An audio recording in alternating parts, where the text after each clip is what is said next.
Hi everybody and welcome to Season 76 of Bearcat Update. I'm going to be updating you on how the seasons are looking for our spring sports. From the resurgence of men's basketball, the toppling of Bearcat track and field records, a look back on Bearcat sports history, and everything in between. We got a lot to cover, so let's get right into it.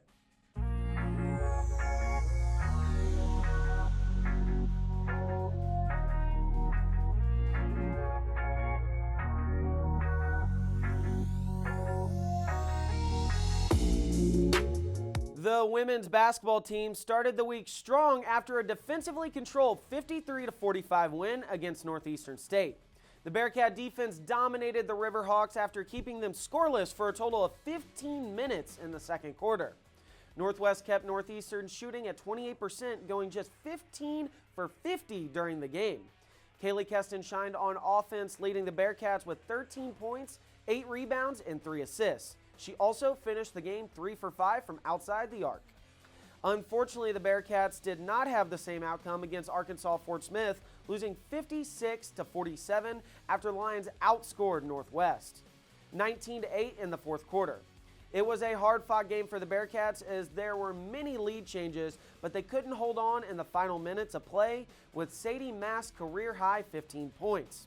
Northwest drops to 13-14 as they head home to face Newman at Bearcat Arena next week. They'll also celebrate senior night on Saturday versus Emporia State, where guards Peyton Kelderman and Evelyn Vasquez will be honored.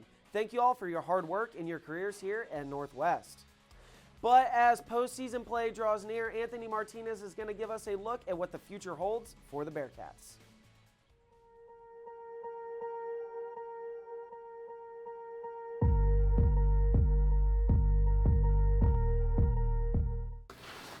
Hey guys, I'm Anthony Martinez with Bearcat Update, and today I'll be previewing the postseason for the Northwest women's basketball team. The Northwest women's basketball team just snagged a home win versus the Northeastern Riverhawks, which will move them to an even 13-13 record on the season. Kaylin Keston took the headline with the win, along with 13 points and a career record tying of 8 rebounds on the night. The Bearcats will have 2 more home games to finish out the season, featuring opponents like the Newman Jets and Emporia State, which will be on their senior night. The Bearcats started off hot to start the season after beating number 1 ranked Minnesota State at the time and raised the bar for expectations. After the season went on, they went into their slumps but managed to get it back on track. Going into the postseason, the Bearcats have made the tournament 7 times and are now going for the 8th time, but they have never brought home the championship. This year, they are looking to change that. The Bearcats will look to go into the postseason with back-to-back wins versus Newman and Emporia, looking to finally change history and bring home the trophy. The MIAA Basketball Championships will take place once again at the historic Municipal Auditorium in downtown Kansas City. This is Anthony Martinez with Bearcat Update, signing off.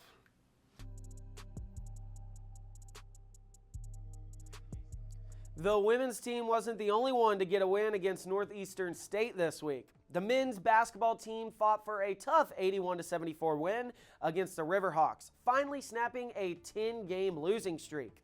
With 13 ties and 11 lead changes, both teams battled offensively. Jack Radigan, Byron Alexander, Javion Byers, and Luke Moustakas all had double-digit scoring featuring double-doubles from Jack Radigan and Byron Alexander. It is the first time the Bearcats have had a pair of double-doubles since 2021. The men kept the win streak going after snagging a 64-56 win over Arkansas Fort Smith. This is the first time all season that the men have been able to get back-to-back wins. Getting 21 of the 64 points and having 3 back-to-back three-pointers, Javion Byers was a fierce force on offense. The Bearcats held the Lions to 19 points below their scoring average with a 27.6 shooting average. Northwest moves to 6-20 as they head home to play Newman at Bearcat Arena next week. They will also be celebrating senior night on Saturday versus Emporia State, where they'll honor Spencer Shomers, Emery Knox, Byron Alexander, and Luke Moustakas, who've given their all for the program throughout their time here at Northwest. The softball team has gotten a little break after their game on February 16th against the University of Missouri St. Louis got postponed due to weather. The Bearcats are currently 4-5 going into Washburn Invitational, where they will play 6 games. They face Wayne State and Minot State today, Maryville and Northern State tomorrow, and Minnesota Crookston and Rockhurst on Tuesday. We wish them the best of luck. The baseball team also had a delay in their games. The game on February 18th against Drury got canceled. Northwest is 4-for-4 on the season and heads straight into MIAA play with a triple-header against number 13 Missouri Southern. They'll play 2 games today and their last on Monday. Good luck, Bearcats. As we head into the first break of the show, make sure to stick around after as we will catch up with the track team. We'll be right back.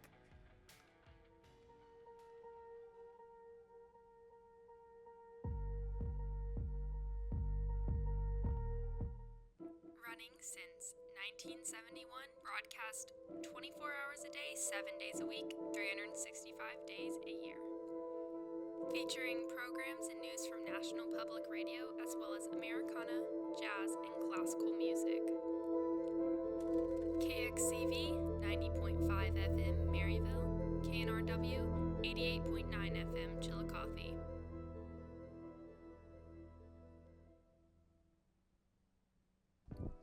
Tyrell, did you hear the news? No, what's up, Noah? Well, there's a new season of Nerd Central. No, man, there's so much new stuff. Like what? Well, Hero to Zero, Star Wars lore. Oh my God, the Magical Mystery Music Tour and Reel and Beats? This is incredible. Want to go check it out on YouTube? You know I do. That Reels and Beats pack sounds very interesting. I just love the host of that one. I want to. Seems interesting.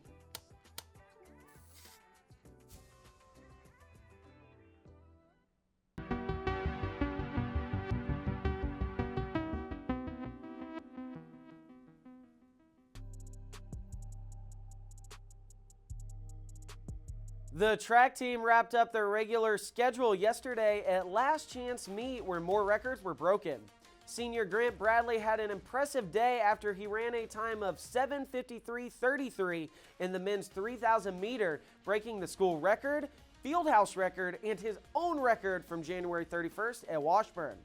His time ranks 5th in the NCAA Division II.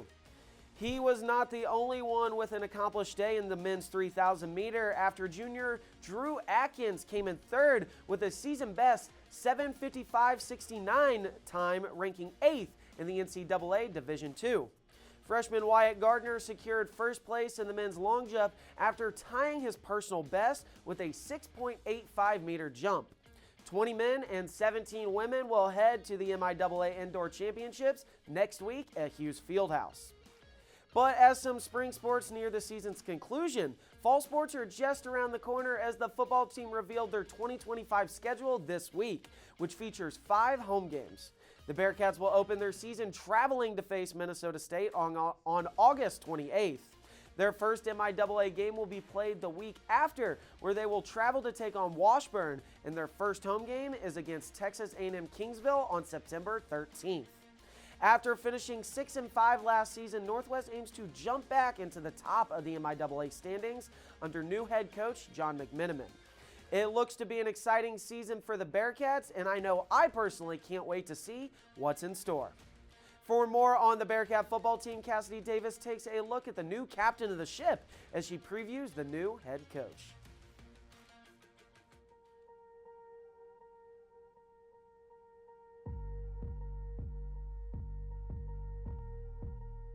John Mcmenamin has gained the title of the 21st head coach in Northwest school history as of December 2024.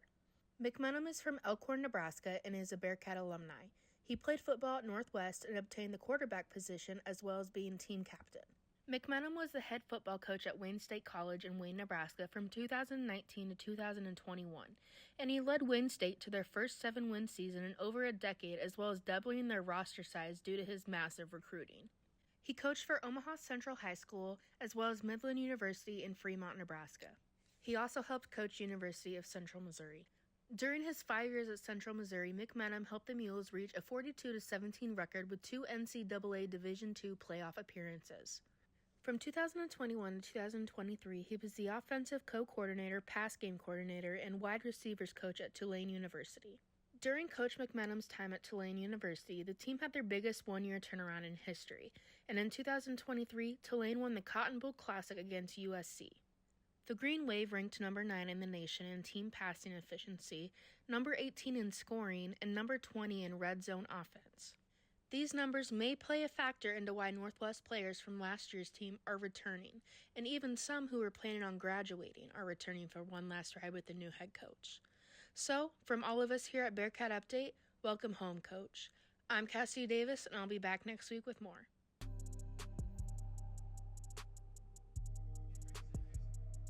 Thanks for that preview, Kassidy. Let's take a look into Bearcat past. During last year's football season, it was announced that both the 2007 and 2008 Bearcat football teams would join the Bearcat M Club Hall of Fame. It was a fruitful time of Bearcat football as Northwest found themselves in back-to-back national championship games on the back of a dominant running back, Xavier Orman. It was Orman that had a season for the ages in 2007, so he would set program records for single-season rushing yards with 2,337 yards, 370 rushing attempts, and a total of 38 touchdowns. He also managed a single-game record for both rushing yards and touchdowns in that year.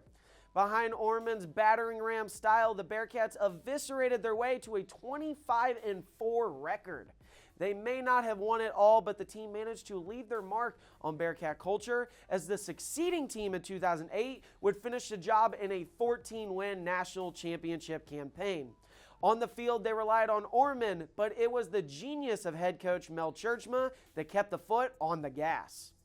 We're going to take a step aside from the players and coaches to the people that bring the game to the screen. Catvision is the crew that captures sports here on campus, and the group has been going for ages. And now the camera flips around as we break the fourth wall. Catvision is a major supporting piece of this show as they provide some of the game footage we're able to present to you. Our producer, Killian Beck, captured what goes behind the production of Bearcat Sports.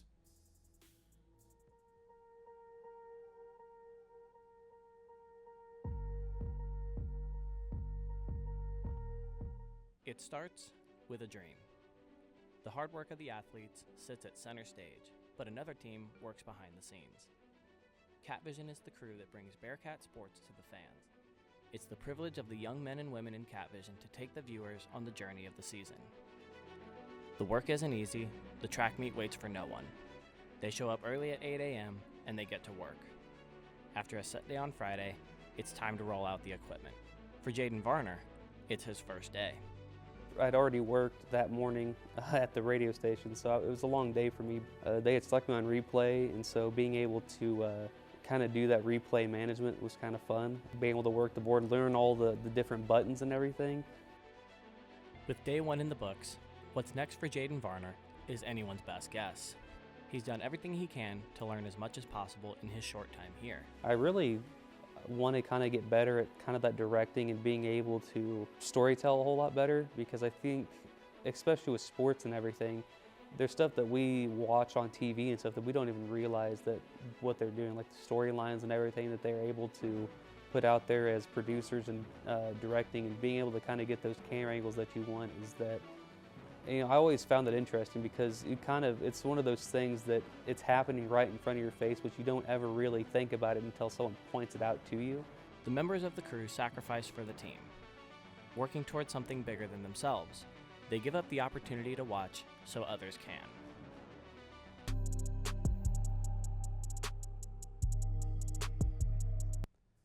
After announcing a new group of 10 Bearcats to the Northwest soccer team, we figured it was time to take a look at recently departed Bearcat. Just last year, it was our privilege to witness Northwest's all-time leader in goals and assists rewrite the record books.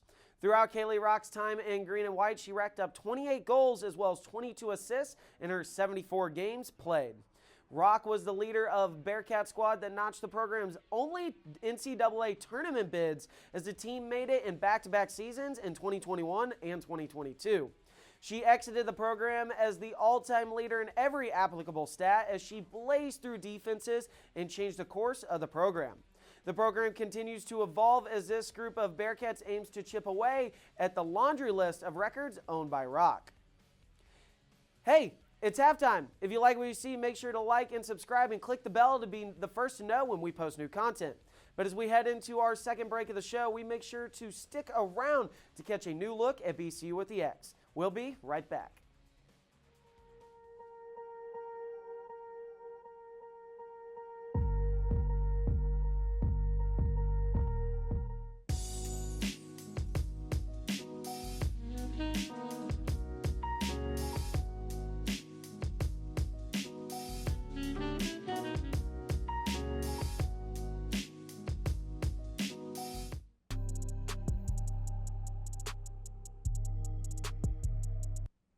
Welcome everybody, I'm Jackson Phelps, filling in for Wiley Ray this week for BCU with the X.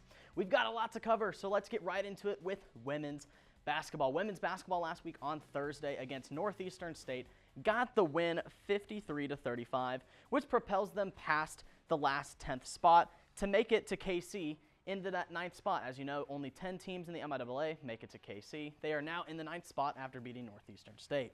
And Saturday fell to Arkansas Fort Smith 56-47. They're sitting at 13-14 overall and 6-11 in the conference, and like I previously mentioned, 9th in the MIAA, which still holds them a spot in Kansas City so far. With 2 games left on the schedule against Newman and Emporia State next week, big wins up ahead for Coach Austin Meyer's girls to go out there and get wins to keep propelling them into the spots to make it to Kansas City. So the next wins are important. As far as one of the best players, Kelsey Fields on Thursday had 3 points, 5 assists, and 8 rebounds. Now, Kelsey Fields, she has been one of the most predominant players on Coach Austin Meyer's teams for the last couple of years. With Jana Green leaving, she's been really dominant down low, getting second chance points, offensive rebounds, and just some of those teams, has been one of the best players for Northwest this season. As far as the men's, on Thursday, a win over Northeastern State, 81-74, and a first win since January 9th. Saturday, the first winning streak in the Kaylie era, winning over Arkansas Fort Smith 64-56, a 2-game winning streak like I mentioned. 2 games left on the schedule, Newman and Emporia State. Not much more to play for as Kansas City is pretty much out of sight, but a lot to look forward to next year. This type of momentum can propel them into recruiting and to the next season, 6-20 overall and 4-13 in conference play. Like I said, a lot to look forward to with the recruiting aspect in the portal for Kaylie to get after it there. But as far as one of his current players, Luke Moustakas, one of the better forward guard positions in the game, on Thursday had 14 points, 4 rebounds, and 2 assists, an impressive stat line from him. And then Saturday, 7 points, 4 rebounds, and 2 assists. Again, Luke Moustakas has been one of the better players for Kaylie's era. But with all the talk about Luke's play on the court, our director, Dante Distefano, actually sat down with the man to get his Northwest origin story. Take it away, Dante.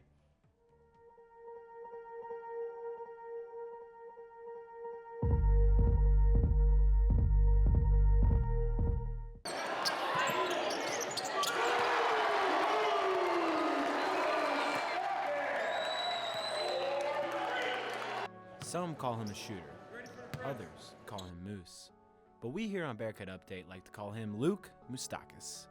Senior forward Moustakas is in his final season of his collegiate career, but let's take a look back to where his path started. I mean, I didn't start playing basketball until relatively late, 8th grade is when I first started playing basketball. I was a football player growing up, but then 8th grade came and I started playing basketball and I just fell in love with it, so I quit football, and then high school came on. I got moved up to varsity as a sophomore, played a lot, really liked it there. I actually love my high school. If you ask any of my friends, they'll tell you how proud I am of an alumni. In Luke's senior season of high school, he averaged 8 points, 7 rebounds, and 1 block per game. But how did Luke get on the Bearcats' radar? Mostly got recruited because of my AAU coach at Breakaway, and he kind of put me in contact here with Z at the time, which was one of the assistant coaches here. And then he came and watched me play, and I came and visited up here a couple times, saw the team chemistry they had going, and just wanted to be a part of that and the winning culture in the past. I was completely sold. Success just doesn't appear out of thin air. It comes from a winning mentality and motivation. And for Luke, his motivation comes from the people who have been there since day one, Mom and Dad. High school, travel, they're coming to all my games, they're coming to all my tournaments. you know, my dad's taking off work or working on remote just to be there, so he can drive me around to these games and stuff. But, you know, just like the car rides, it was a tough loss or I played bad. You know, my dad just like kind of like keep my head up, you know, not get mad at me, which, you know, goes a long way as an athlete. And, you know, they're always there supporting me, my success and my lows, they're always there right next to me. This season, Luke is averaging 32 minutes, 10 points, and 4 rebounds per game. Despite the tough season for the Bearcats, Luke steps into a leadership role this year.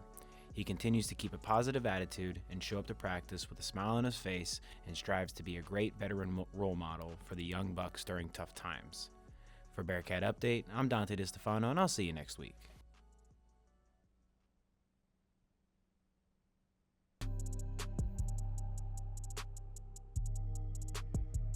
And welcome back inside the studio for BCU with the X. I'm Jackson Phelps, filling in for Wiley Ray with Ray's plays. We have 3 great plays ahead on the men's basketball team. Let's go ahead and look at play number 1. So as we're going to see here, Emory Knox is going to have the ball on the right side, and he is going to find Luke Moustakas on the outside for a 3-pointer. Now, Emory Knox, one of the better passers in the MIAA as it is, and finds Luke Moustakas, who we just mentioned in the men's basketball topic. And, you know, let's go ahead and stop it right here. So right here, Moustakas, one of the better 3-point shooters, like I mentioned. Emory Knox, who is on that right side, has a great cross-court vision, finds Moustakas right here. Now, Moustakas does have 2 different options, if you want to say, other than shooting the basketball. He has Marcus Glock right here, who is another one of the better 3-point shooters in the MIAA, and his defender is all the way backed up here. So he does have a good closeout and a great chance to get some points, and he has Byron Alexander down here if he wants to dish it down low. But Moustakas' defender is on a good closeout. This is a highly contested ball up at the top, but Luke Moustakas just says, I'm just going to go ahead and let this go. When you get a good look, especially against a top-ranked team like Washburn, you got to take the shots that you can get, and Luke Moustakas does just that. As we see the rest of this play, it's going to fall.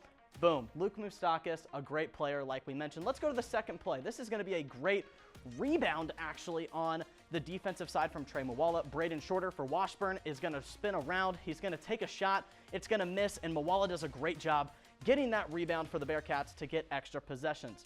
And as we look at this play for a second time, let's, you know, we're going to watch Shorter shoot the ball. Let's go ahead and stop it here.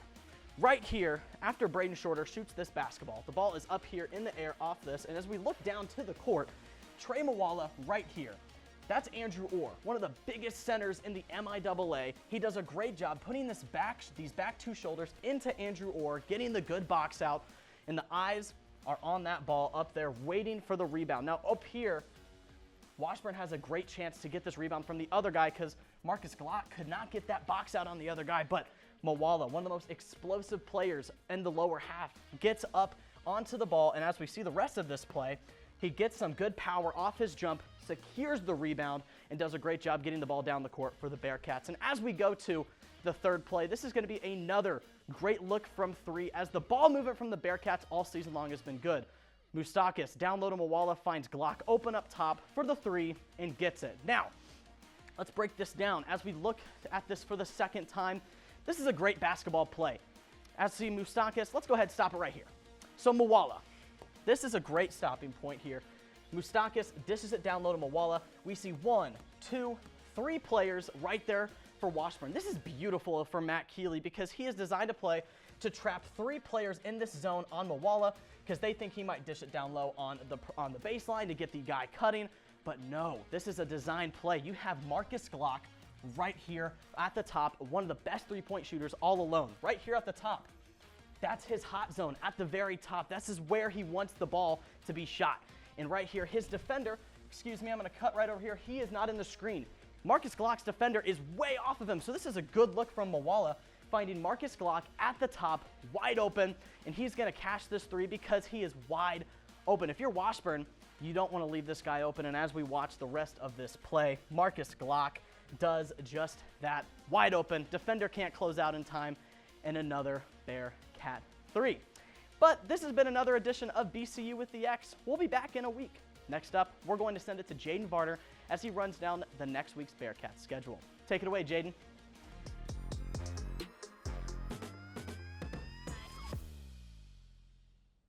Welcome back to Next Week in Bearcat Sports. I'm your host, Jaden Varner. And I'm Reece Hill, back to give you the rundown for Bearcat Sports. Starting off with softball, they're in action today as part of the Washburn Invitational and will take on Minot State later today at 5:30. They'll continue play on Monday against Maryville and Northern State and will end off the Washburn Invitational on Tuesday against Minnesota Crookston and Rockhurst. The fun doesn't stop there for softball as the Bearcats will travel back to Kansas next weekend to take part in the Midwest College Classic in Shawnee, Kansas. They are scheduled to face Rockhurst, Southwest Baptist, Augustana, and Maryville. The Bearcats sit at 4-5, and after a long break, it will be a real challenge. But they have the tools to thrive. Bearcat pitching has struck out 39 batters and has a team ERA of .364. Alexis Brown will also be a big boost, recently winning MIAA Hitter of the Week. Baseball is at Joplin today for the start of a 3-game series against Missouri Southern. It was originally scheduled to start on Friday, but due to weather, it was rescheduled as a doubleheader for today. With Game 3 happening Monday, the Bearcats will be home Thursday, starting a 3-game series against Concordia St. Paul. Look for Ryan Williams to play a major role in these matchups. He holds the best batting average on the team at .414 and tacking on a .586 slugging percentage, good for third on the team behind Dylan Huft and Kei Hukai Young. The Bearcats sit at 4-4 on the season, and I expect them to take 2 out of 3 from the Bulldogs. Track and field will host the MIAA Indoor Track and Field Championship Friday through Sunday. Events start at 2 p.m. on Friday, 11 a.m. on Saturday, and 12 p.m. on Sunday. Good luck to all the Bearcats participating and keep breaking school records. Men's and women's tennis will head to Springfield, Missouri to take on the Maryville Saints. The men's team sits at 2-0 on the year with wins against William Jewell and Augustana and will look to continue the win streak. Women's tennis sits at 1-1 with a win against William Jewell and a loss against Augustana. Both teams will stay in Springfield and take on Drury on Saturday. Look for both teams to pick up big wins next weekend, as I expect them to come home 4-0 and 3-1. With 2 games left on the season, men's and women's basketball will come home to play the Newman Jets. For the women's, they'll look to get back to 500 with Molly Hartnett and Kaylie Keston on a tear these last few games.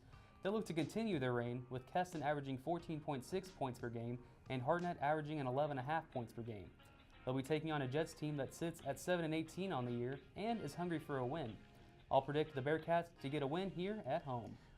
On the men's side, they'll look to close out the year on a high note. After a 10-game losing streak, they picked up a big win at NSU. And after traveling to Fort Smith, they'll be back home and going up against a 13-12 Newman Jets team who has had a very rough month of February, going just 1-4 so far. This is a great opportunity for the Bearcats to keep building momentum. Look for Luke Moustakas to make big plays and guide the Bearcats to a win. Make sure to go out and support your Bearcats. That's all we have for you this week. We'll see you next week. Back to you, Jason.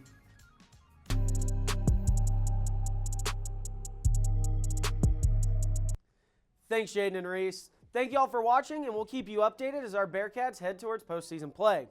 But that's all the time we have for today. I'm your host, Jason Holland, and this has been Bearcat Update, the provider of complete coverage of Northwest sports.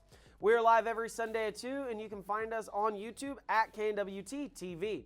Along with Bearcat Update, you can watch KNWT's other content as well. Thank you all for watching, and we'll be back next week.